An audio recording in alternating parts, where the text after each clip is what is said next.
élus. Ils représentent les métiers de l'artisanat et ces 40 milliards d'euros de baisse de charges, ils ne les voient pas venir. Arrivé au conseil régional, le président socialiste Jean-Jacques Kéran est invité à monter à bord du bus. Le fait qu'on nous annonce beaucoup de milliards, mais que la réalité des entreprises, dans les plus petites d'entre elles notamment, pour les artisans et les commerçants, voilà. Il n'y a pas de vrai retour, en tout cas tout de suite. On nous dit ça va être étalé dans le temps, etc. Mais c'est aujourd'hui que les entreprises ont besoin de soutien, d'accompagnement. Nous sommes mercredi aujourd'hui, je rencontre le Premier ministre pour lui parler du contrat de plan État-région, mais je me ferai aussi l'écho de ses demandes, de ses revendications. Mais à Lyon, ce soir-là, le gouvernement récolte les sifflets.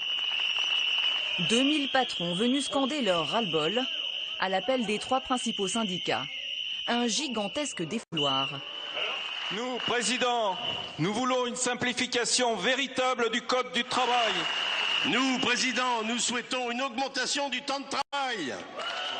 Nous, Président, nous requérons la suppression pure et simple du compte de pénibilité et de la loi Hamon sur la cession d'entreprise.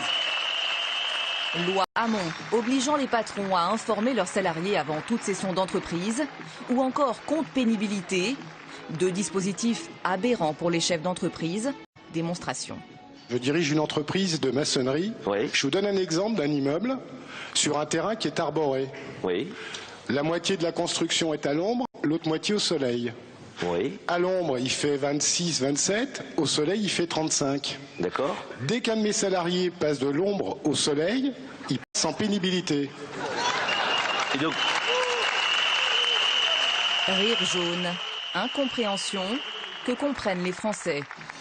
Selon un sondage, 2 tiers d'entre eux pensent que les patrons ont raison de se mobiliser contre la politique du gouvernement.